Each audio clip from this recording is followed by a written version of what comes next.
And by that, I'll be perfect. And by that, you mean what? Enough faith. If I don't know what that means, if I read my Bible enough, like if you prayed believe enough, hard enough, just make the face of faith, right? Oh.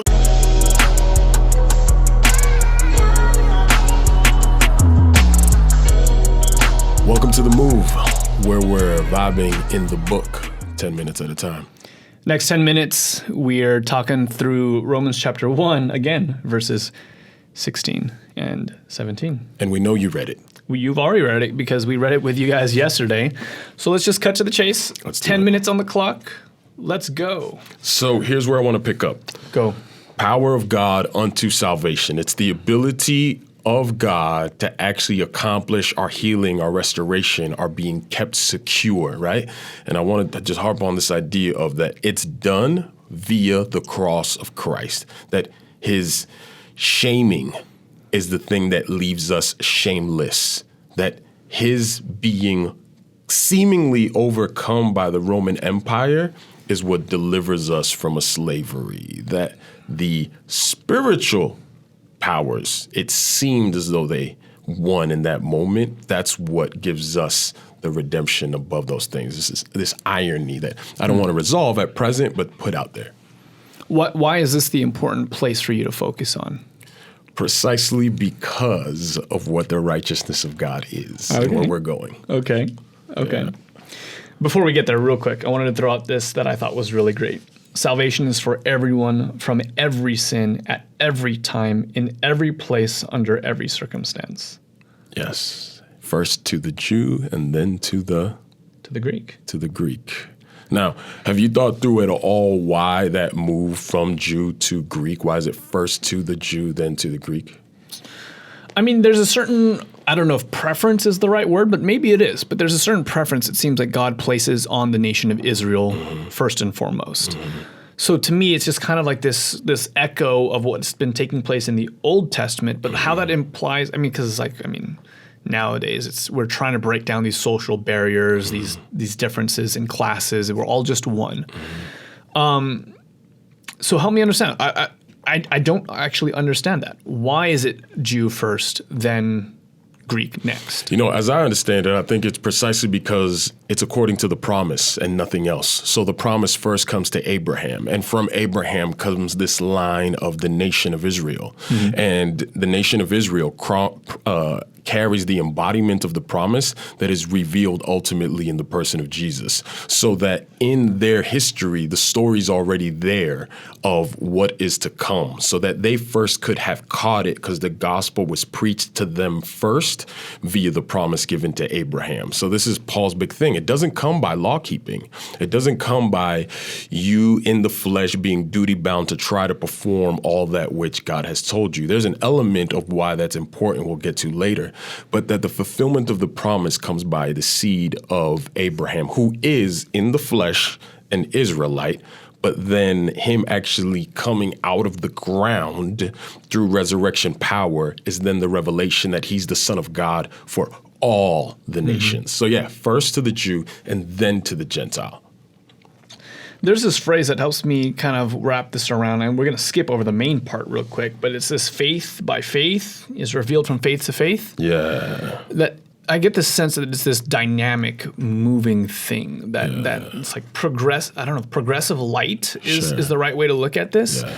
That there's a certain sense that we understand something now, which is good, but we understand more as we get closer to God. Yeah.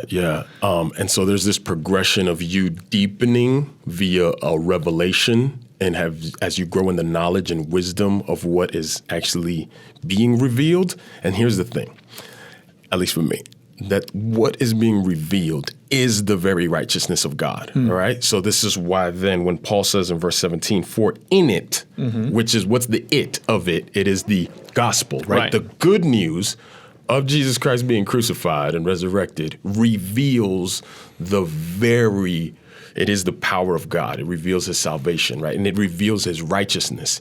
And this is why for me it's so important to frame it along these lines, that his righteousness is him in the person of Jesus allowing himself to be murdered, tortured, shamed, and never actually returning any of that back to us in order to demonstrate several things. But one of them, his heart towards us, right?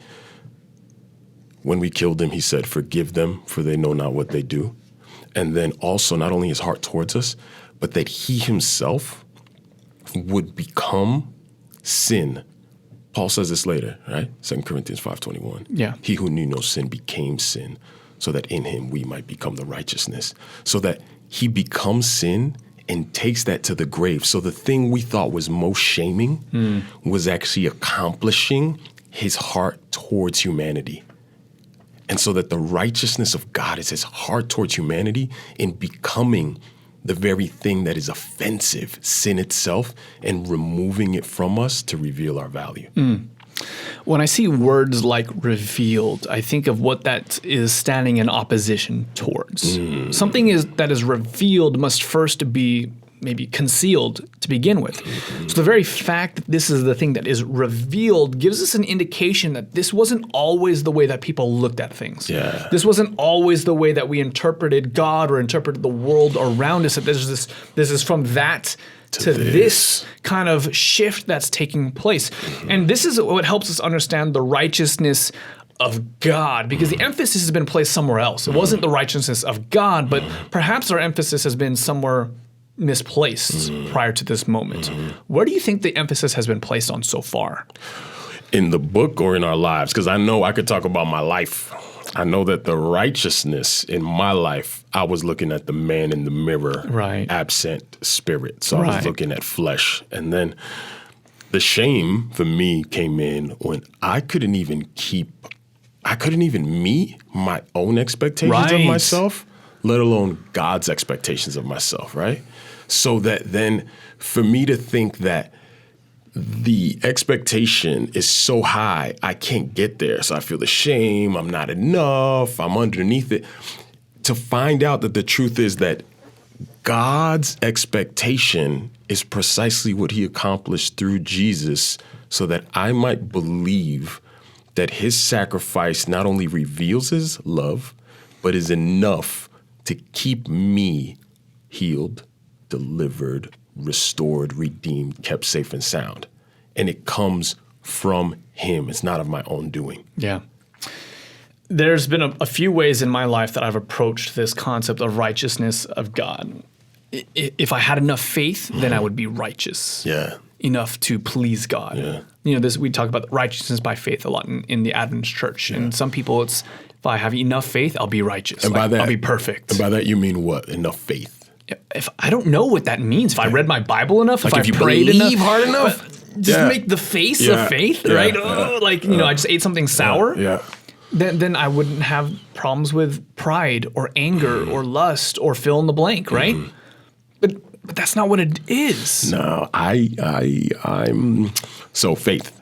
We could talk about this at length, but Paul talks about it in the book of Galatians that we were imprisoned under sin as a tutor. We were given over to something else until faith came, and that faith is actually a person, and that person actually lives out, walks out, authors God's will. And so this is why Jesus is the first apostle, as it were. That while Paul, we saw this earlier, he gets the marching orders from God and he's sent out, and he's an apostle because he's set apart, he's only mimicking Jesus, who received the marching orders from God to actually reclaim and restore those who were lost by what? By having a body prepared for him to reveal the glory of God, who, although he is high, was willing to become small so that we might know how far he would go, and also become sin in order to condemn it so that he might reveal the truth of who we are. That's the mind-blowing thing of what faith is. Faith is the person of Jesus. So that for me to have faith, simply put, is for me to look at the cross of Christ, to see his redemption revealed in that moment and just say yes to that. Yeah. I believe that. Yeah. I believe that. Righteousness in this language is the same word for justification. Yeah. AKA what God's gift through the gospel is, this righteousness of God that is being revealed, is this fact of justification, this fact of, if I say, and I looked at the cross and I point to that and I say yes, that not only is that something that I see and agree with, but that is something that I am, like that was me in a certain respect. And we'll get to that later, because that's what Paul's setting up. But to this other point that I want to set up is that you mentioned it earlier, that there's a darkness, there's an obscuring, and Paul's next move is to say, hey, I'm going to tell you how we were obscured and this thing was hidden, why and how. This is why it's being revealed. Yeah. And this, I love this language. It's from faith to faith. It's something that we get to do. We get to journey in together. Amen. 10 minutes at a time. 10 minutes at a time. Speaking of which, there's our 10 minutes. We'll see you guys tomorrow.